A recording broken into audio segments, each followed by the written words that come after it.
ಎಲ್ರಿಗೂ ನಮಸ್ಕಾರ. ಇವತ್ತಿನ ಒಕ್ಕಲಿಗ ಸೇವಾ ಟ್ರಸ್ಟ್ ವತಿಯಿಂದ ಹಿರಿಯ ಗುರುಗಳಾದಂತ ಶ್ರೀ ಶ್ರೀ ಶ್ರೀ ಬಾಲಗಂಗಾಧರ ನಾಥ ಸ್ವಾಮೀಜಿಯವರ 79ನೇ ವರ್ಷದ ಜಯಂತ್ಯೋತ್ಸವ ಹಾಗೂ ನಮ್ಮ ಶ್ರೀ ಶ್ರೀ ಶ್ರೀ ನಿರ್ಮಲಾನಂದ ಸ್ವಾಮೀಜಿಯವರ ಪಟ್ಟಾಭಿಷೇಕದ ಸುವರ್ಣ ಮಹೋತ್ಸವದ ಈ ಕಾರ್ಯಕ್ರಮದ ವೇದಿಕೆ ಮೇಲಿರುವಂತ ಗುರುಗಳಾದಂತ ಶ್ರೀ ಶ್ರೀ ನಿರ್ಮಲಾನಂದ ಸ್ವಾಮೀಜಿಯವರಿಗೆ ವಂದಿಸುತ್ತಾ, ಇನ್ನೊಬ್ಬರು ಕೊಮ್ಮೇರಹಳ್ಳಿಯ ಸ್ವಾಮಿಗಳಾದಂತ ಶ್ರೀ ಶ್ರೀ ಶ್ರೀ ಪುರುಷೋತ್ತಮಾನಂದ ಸ್ವಾಮೀಜಿಗಳಿಗೆ ವಂದಿಸುತ್ತಾ, ವೇದಿಕೆ ಮೇಲಿರುವಂತ ಖ್ಯಾತ ವೈದ್ಯರು, ಹಿರಿಯರು, ನನ್ನ ಪ್ರೀತಿಯ ಡಾಕ್ಟರ್ ಮಂಜುನಾಥ್ ಸರ್ ಅವರೇ, ಅವರ ಧರ್ಮಪತ್ನಿಯವರಾದಂತ ಅನಸೂಯಮ್ಮ ಮೇಡಮ್ ಅವರೇ, ಒಕ್ಕಲಿಗರ ಸಂಘದ ನಿರ್ದೇಶಕರಾದ ನಲ್ಲಿಗೆರೆ ಬಾಲು ಅವರೇ, ಮೂಡಿಯ ಚಂದ್ರು ಅವರೇ, ಅಶೋಕ್ ಜಯರಾಮ್ ಅವರೇ, ರಾಘವೇಂದ್ರ ಅವರೇ, ಹಾಗೂ ಸ್ನೇಹಿತರು, ಸಮಾಜ ಸೇವಕರು ಆದಂತ ವೆಂಕಟರಮಣ ಗೌಡ ಅವರೇ ಹಾಗೂ ರಾಮಚಂದ್ರ ಗೌಡ ಅವರೇ, ಈ ವೇದಿಕೆ ಮೇಲಿರುವಂತ ಎಲ್ಲ ಗೌರವಾನ್ವಿತ ಅತಿಥಿಗಳೇ, ಸೇವಾ ಟ್ರಸ್ಟ್ ನ ಕಾರ್ಯಕರ್ತರೇ, ಹಿರಿಯರೇ, ತಾಯಂದ್ರೆ, ಒಕ್ಕಲಿಗರ ಸೇವಾ ಟ್ರಸ್ಟ್ ಇಂದ ಇವತ್ತು ಹಿರಿಯ ಗುರುಗಳ ಜಯಂತ್ಯೋತ್ಸವ ಕಾರ್ಯಕ್ರಮವನ್ನ ಇಟ್ಕೊಂಡಿದ್ದೀರಾ. ಅದೊಂದು ಅರ್ಥಪೂರ್ಣವಾದ ಕಾರ್ಯಕ್ರಮ. ಒಂದು ಸಣ್ಣ ಆದಿಚುಂಚನಗಿರಿಯನ್ನ ಸಂಸ್ಥಾನವನ್ನಾಗಿ ಮಾಡಿದ್ದು ನಮ್ಮ ಹಿರಿಯ ಗುರುಗಳು. ಒಕ್ಕಲಿಗರ ಸಂಸ್ಥಾನವನ್ನ ಇಡೀ ವಿಶ್ವಕ್ಕೆ ತಗೊಂಡೋಗಿ ನಮ್ಮ ಅಸ್ಮಿತೆಯನ್ನ, ಒಕ್ಕಲಿಗರನ್ನ ನಾವು ಅನ್ನೋದನ್ನ ತೋರಿಸಿದ್ದು ನಮ್ಮ ಹಿರಿಯ ಗುರುಗಳು. ಅವರ ಆದಿಯಲ್ಲೇ ಯಾಕೋ ಇವತ್ತಿನ್ನೂ ಊಟ ಮಾಡಿಲ್ಲ ಅಂತೇಳಿ ನಮ್ಮೆಲ್ಲರೂ ಆರಾಮಾಗಿ ಕೂತಿದ್ದಾರೆ. ಅದರ ಆದಿಯಲ್ಲೇ ನಮ್ಮ ಗುರುಗಳಾದಂತ ನಿರ್ಮಲಾನಂದ ಸ್ವಾಮೀಜಿಯವರು ಇಡೀ ವಿಶ್ವದಲ್ಲಿ ಒಕ್ಕಲಿಗರ ಮಠವನ್ನ, ಒಕ್ಕಲಿಗರ ಜನಾಂಗದ ಕೀರ್ತಿ ಪತಾಕೆಯನ್ನ ಇವತ್ತು ಹಲವಾರು ಸಂಸ್ಥೆಗಳನ್ನ ಹುಟ್ಟು ಹಾಕೋದ್ರ ಮೂಲಕ ನಮ್ಮನ್ನ ವಿಶ್ವದ ಮಟ್ಟಕ್ಕೆ ಗುರುತಿಸಿಕೊಳ್ಳುವಂತೆ ಮಾಡಿದರೆ ಅದಕ್ಕೆ ನಾನು ಆಭಾರಿಯಾಗಿದ್ದೇನೆ. ಗುರುಗಳ ಜ್ಞಾನ, ಅವರ ತಿಳುವಳಿಕೆ ನಮ್ಮ ಸಮಾಜಕ್ಕೆ ಬಹಳ ಅವಶ್ಯಕತೆ. ನಾನು ಒಕ್ಕಲಿಗ ಸಮಾಜದಲ್ಲಿ ಹುಟ್ಟಿದಕ್ಕೆ ಬಹಳ ಹೆಮ್ಮೆ ಇದೆ.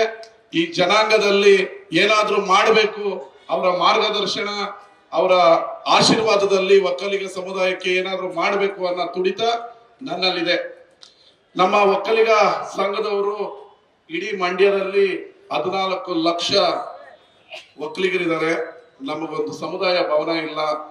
ಬಹಳ 75-80 ವರ್ಷದಿಂದ ಎಲ್ಲಾ ಜಿಲ್ಲೆಯಲ್ಲಿದೆ. ಒಕ್ಕಲಿಗರಿಗೆ ಮಾತ್ರ ಒಕ್ಕಲಿಗರ ಸಮುದಾಯ ಭವನ ಇಲ್ಲ ಅಂತ ಹೇಳಿದರೆ, ಅದ್ರ ಜೊತೆಗೆ ಒಂದು 6 ಇತರ ಸಣ್ಣ ಸಣ್ಣ ಸಮುದಾಯಗಳು ಕೂಡ ಜಾಗ ಬೇಕು ಅಂತೇಳಿ ನಮ್ಮ ಜಿಲ್ಲಾಡಳಿತದ ಮುಂದೆ, ನನ್ನ ಮುಂದೆ ಅಪ್ಲಿಕೇಶನ್ ಅನ್ನ ಇಟ್ಟಿದ್ದಾರೆ. ನೀವು ಕೇಳಿರುವಂತ ಜಾಗವನ್ನ ಶೀಘ್ರದಲ್ಲೇ ಜಿಲ್ಲಾಡಳಿತ ವತಿಯಿಂದ ಕೊಡ್ತೀವಿ. ಒಂದು ಅತ್ಯುತ್ತಮವಾದ ಒಕ್ಕಲಿಗರಿಗೆ, ಒಕ್ಕಲಿಗ ವಿದ್ಯಾರ್ಥಿಗಳಿಗೆ, ಒಕ್ಕಲಿಗ ಬಡವರಿಗೆ ಉಪಯೋಗ ಆಗುವಂತ ಸಮುದಾಯ ಭವನವನ್ನ ಕಟ್ಟಿ ಅದು ನಮ್ಮ ಸಮುದಾಯಕ್ಕೆ ಒಳ್ಳೇದಾಗಬೇಕು ಅನ್ನೋದು ನನ್ನ ಒಕ್ಕಲಿಗರ 4 ಜನ ನಮ್ಮ ಪ್ರತಿನಿಧಿಗಳೇನಿದ್ದಾರೆ ಅವರಿಗೆ ನಾನು ಕೇಳ್ತೀನಿ. ಅಶೋಕ್ ಜಯರಾಮ್ ಅವರು ನನಗೊಂದು 4 ತಿಂಗಳ ಮುಂಚೆ ಪಾಪ ಮಾಡಿದ್ರು. ಕೆರೆ ಅಂಗಳದಲ್ಲಿ ಬಹಳ ದಿನಗಳಿಂದ ಕೇಳ್ತಾ ಇದೀವಿ, ಅದೊಂದು ಫೈಲ್ ಅನ್ನ ಕ್ಲಿಯರ್ ಮಾಡಿಕೊಡ್ಬೇಕು ಅಂತ. ಮುಂದಿನ ಸಭೆಯಲ್ಲೇ ಒಕ್ಕಲಿಗ ಜನಾಂಗಕ್ಕೆ ಮತ್ತು ಇನ್ನ 6 ಸಣ್ಣ ಸಣ್ಣ ಸಮುದಾಯಗಳವರಿಗೆ ಯಾರಿಗೆ ಸಮುದಾಯ ಭವನ ಇಲ್ಲ ಅವರೆಲ್ಲರಿಗೂ ಜಾಗವನ್ನ ನಮ್ಮ ಸರ್ಕಾರದ ವತಿಯಿಂದ ಮಂಡ್ಯದಲ್ಲಿ ಕೊಡ್ತೀವಿ. ಅದೇ ರೀತಿ ಕೆಂಪೇಗೌಡರು ಒಕ್ಕಲಿಗರ ಅಸ್ಮಿಯತೆ, ಕೆಂಪೇಗೌಡ ಅಂತ ಹೇಳಿದ್ರೆ ಒಕ್ಕಲಿಗರು ಅಂತ ತಿಳ್ಕೊಂಡಿದೀವಿ. ಅದೇ ರೀತಿ ನಮ್ಮ ಹೊಸಳ್ಳಿ ಸರ್ಕಲ್ ನಲ್ಲಿ 3 ಕೋಟಿ ರೂಪಾಯಿಯಲ್ಲಿ ಆ ರಸ್ತೆಯನ್ನ ಅಭಿವೃದ್ಧಿ ಮಾಡ್ತಾ ಇದೀವಿ. ಅಲ್ಲಿ 12 ಅಡಿ ಉದ್ದದ ಕೆಂಪೇಗೌಡ ಪ್ರತಿಮೆಯನ್ನ ಶೀಘ್ರದಲ್ಲೇ ಸ್ಥಾಪನೆಯನ್ನ ಮಾಡ್ತೀವಿ. ನಮ್ಮ ಗುರುಗಳು ಆದಿಚುಂಚನಗಿರಿಯ ಹಿರಿಯ ಗುರುಗಳ ಹೆಸರನ್ನ ಒಂದು ಸರ್ಕಲ್ಗೆ ಇಡಬೇಕು. ಈ ಸರ್ಕಲ್ಗೆ ಕೇಳಿದ್ರು ಮಾಹಿತಿ ತಗೊಂಡಾಗ ಇದನ್ನ ಜಯಚಾಮರಾಜೇಂದ್ರ ಒಡೆಯರ್ ಆ ಹೆಸರನ್ನ ಆಲ್ರೆಡಿ ಇಟ್ಟಿದ್ದಾರೆ ಸರ್ಕಾರ ನನ್ನ ಅವಧಿಗಿಂತ ಮುಂಚೆನೆ. ಇನ್ನ ಒಂದು ಪ್ರಮುಖವಾದ ಸರ್ಕಲ್ ಅನ್ನ ಗುರುತಿಸಿ ಬಾಲಗಂಗಾಧರ ನಾಥ ಸ್ವಾಮೀಜಿಯವರ ಹೆಸರನ್ನ ಆ ಸರ್ಕಲ್ಗೆ ಇಟ್ಟು ಅಲ್ಲಿ ಒಂದು ದೊಡ್ಡ ವಿಗ್ರಹವನ್ನ ಸ್ಥಾಪಿಸುವಂತ ಜವಾಬ್ದಾರಿಯನ್ನ ನಾನು ತಗೋತೀನಿ ಅಂತ ಹೇಳಿ ಇವತ್ತು ಗುರುಗಳಿಗೆ ಮಾತನ್ನ ಕೊಡ್ತೀವಿ. ಮಂಡ್ಯ ಬದಲಾವಣೆ ಮಾಡಬೇಕು ಅಂತ ಹೇಳಿ ನಾನು ಗೆದ್ದಿದ ತಕ್ಷಣ ಗುರುಗಳು ನನಗೆ ಕಿವಿ ಹಿಡಿದು ಹೇಳಿದ ಮಾತು, ಇಡೀ ಮಂಡ್ಯ ನಗರಕ್ಕೆ ಬರ್ತಾ ಇರೋದಲ್ಲ, ಆರ್ಡರ್ ಆಗಿರೋ 100 ಕೋಟಿ ರೂಪಾಯಿಯನ್ನ ತಂದಿದೀವಿ. ಇನ್ನು 1 ವರ್ಷದಲ್ಲಿ ಮಂಡ್ಯ ನಗರ ಈಗ ನೀವೇನು ನೋಡ್ತಾ ಇದ್ದೀರಾ ಆ ರೀತಿ ಸರ್ಕಲ್ ಇರಲ್ಲ, ಆ ರೀತಿ ರಸ್ತೆ ಇರಲ್ಲ. ಇಡೀ ಮಂಡ್ಯ ನಗರವನ್ನ 100 ಕೋಟಿ ರೂಪಾಯಿಯಲ್ಲಿ ಎಲ್ಲ ಟೆಂಡರ್ ಹಂತದಲ್ಲಿದೆ.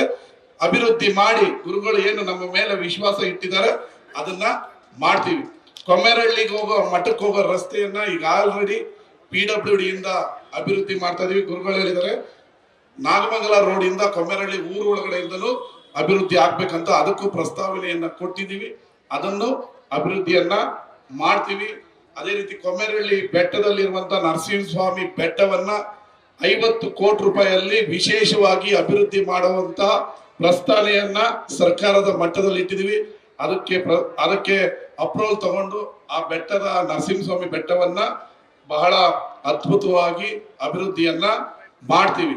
ಇದೇ 2ನೇ ತಾರೀಕು 3ನೇ ತಾರೀಕು ಮಂಡ್ಯದ ಬೂದ್ನೂರಿನಲ್ಲಿ ಅನಂತ ಪದ್ಮನಾಭ ಮತ್ತು ಕಾಶಿ ವಿಶ್ವನಾಥನ 1 ವರ್ಷದ ಹಳೆಯದಾದ ಚೋಳರ ಕಾಲದ ದೇವಸ್ಥಾನ ಇದೆ. ಅದಕ್ಕೆ ಈ ಬಾರಿ ಸರ್ಕಾರದಿಂದ ಬೂದ್ನೂರು ಉತ್ಸವವನ್ನ ಇದೇ 2ನೇ ತಾರೀಕು 3ನೇ ತಾರೀಕು ಆಚರಣೆ ಮಾಡ್ತಾ ಇದೀವಿ. ನಾವು ಇದನ್ನ ಗುರುಗಳಿಗೆ ಹೋಗಿ ನಾವು ಕರೆಯೋದಿದ್ದೀವಿ. ಶುಗರ್ ಫ್ಯಾಕ್ಟರಿ ಅಂದ್ರೆ ನಮಗೆ ಮಂಡ್ಯದ ರಾಮ ಮಂದಿರ. ಇದು ನಮ್ಮ ರೈತರ ಬದುಕು, ನಮ್ಮ ರೈತರ ಜೀವನ, ಇದೇ ನಮ್ಮ ಅಸ್ಮಿಯತೆ. ಅಂತಹ 1929ರಲ್ಲಿ ಮಹಾರಾಜರು ಮಂಡ್ಯ ಅಖಂಡ ಮೈಸೂರು ರಾಜ್ಯ ಜಿಲ್ಲೆ ಆಗಿದ್ದಾಗ ಮೈಸೂರು ಮಹಾರಾಜರು ಶುಗರ್ ಫ್ಯಾಕ್ಟರಿಯನ್ನ ನಿರ್ಮಾಣ ಮಾಡಿದ್ರು. ಈಗ ನಮ್ಮ ಸರ್ಕಾರ ಈ ಬಜೆಟ್ ನಲ್ಲಿ 500 ಕೋಟಿ ರೂಪಾಯಿಗಳಲ್ಲಿ ಹೊಸ ಸಕ್ಕರೆ ಕಾರ್ಖಾನೆಯನ್ನ ನಮ್ಮ ರೈತರಿಗೋಸ್ಕರ ನಿರ್ಮಾಣ ಮಾಡ್ತಾ ಇದೀವಿ. ನಿಮ್ಮೆಲ್ಲರ ಋಣ ಸಕ್ಕರೆ ಕಾರ್ಖಾನೆ ಮೇಲೆ ಇರಬೇಕು. ಪ್ರತಿಯೊಬ್ಬ ರೈತನ ಮನೆಯ ಹೊಲದಿಂದ ಒಂದು ಇಡೀ ಮಣ್ಣನ್ನ ಕೊಡಿ, ನಾವೆಲ್ಲ ಬರ್ತೀವಿ. ಆ ಮಣ್ಣಿನಿಂದಲೇ ಶುಗರ್ ಫ್ಯಾಕ್ಟರಿಯನ್ನ ಮಂಡ್ಯದಲ್ಲಿ ಕಟ್ತೀವಿ. ಇದು ನಮ್ಮ ಶುಗರ್ ಫ್ಯಾಕ್ಟರಿ, ನಮ್ಮ ರೈತರ ಶುಗರ್ ಫ್ಯಾಕ್ಟರಿ, ಮಂಡ್ಯದ ಜನರ ಶುಗರ್ ಫ್ಯಾಕ್ಟರಿ ಅಂತ ಹೇಳಿ ನಮ್ಮ ಡಾಕ್ಟರ್ಗೆ ಮತ್ತು ಅವರ ದಂಪತಿಗಳಿಗೆ ಇವತ್ತು ಒಂದು ಮಂಡ್ಯದ ಒಕ್ಕಲಿಗರ ಸೇವಾ ಟ್ರಸ್ಟ್ ಇಂದ ಸನ್ಮಾನ ಮಾಡಿದ್ರೆ ಇದು ಬಹಳ ಒಳ್ಳೆಯ ಒಂದು ಅದ್ಭುತವಾದ ಸನ್ಮಾನ. ಯಾಕಂದ್ರೆ 15-20 ವರ್ಷಗಳಿಂದ ಜಯದೇವ ಎನ್ನೋ ಆಸ್ಪತ್ರೆಯಲ್ಲಿ ಬಡ ರೋಗಿಗಳಿಗೆ ಚಿಕಿತ್ಸೆಯನ್ನ ಕೊಟ್ಟು ಬಡವರಿಗೂ ಚಿಕಿತ್ಸೆಯನ್ನ ಹೃದಯ ರೋಗಕ್ಕೆ ಕೊಡಬಹುದು ಅನ್ನೋದನ್ನ ತೋರಿಸ್ಕೊಟ್ಟಿದ್ರು. ಅಂತಹ ಮಹಾನುಭಾವರಿಗೆ ನೀವು ಸನ್ಮಾನ ಮಾಡಿದಿರಿ. ನಿಮಗೆಲ್ಲರಿಗೂ ಕೃತಜ್ಞತೆಗಳು. ನಮ್ಮ ಅನ್ಸೂಯ ಮೇಡಮ್ ಅವರು ಪತಿಗೆ ಹೆಗಲು ಕೊಟ್ಟು ಅವರು ಹಗಲಿರುಳು ದುಡಿದು ಮಂಜುನಾಥ್ ರವರ ಸಾಧನೆಯಲ್ಲಿ ಅವರು ಕೂಡ ನೋಡಿ, ಮಹಿಳೆಯರ ಮಗಳು ಹೆಂಗೆ ಜನ ಕ್ಲಾಪ್ಸ್ ಹೊಡಿತಾರೆ, ಅಂದ್ರೆ ಇದು ಅವ್ರಿಗೆ ಹೆಗಲು ಕೊಟ್ಟು ಅವರು ಅವ್ರ ಜೊತೆ ಇದ್ದಾರೆ. ಅವ್ರಿಗೂ ಧನ್ಯವಾದಗಳನ್ನ ಹೇಳ್ತೀನಿ. ಒಕ್ಕಲಿಗರ ಸೇವಾ ಟ್ರಸ್ಟ್ ಇಂದ ಇನ್ನೂ ಹಲವಾರು ಕಾರ್ಯಕ್ರಮಗಳು ನಡೀಲಿ ಅಂತ ಹೇಳಿ ನನ್ನ ಮಾತನ್ನ ಮುಗಿಸ್ತೀನಿ. ಧನ್ಯವಾದಗಳು, ನಮಸ್ಕಾರ. ನ್ಯೂಸ್ ಫಸ್ಟ್, ನಿರ್ಭೀತಿಯಿಂದ ನಿಮ್ಮ ಪರವಾಗಿ.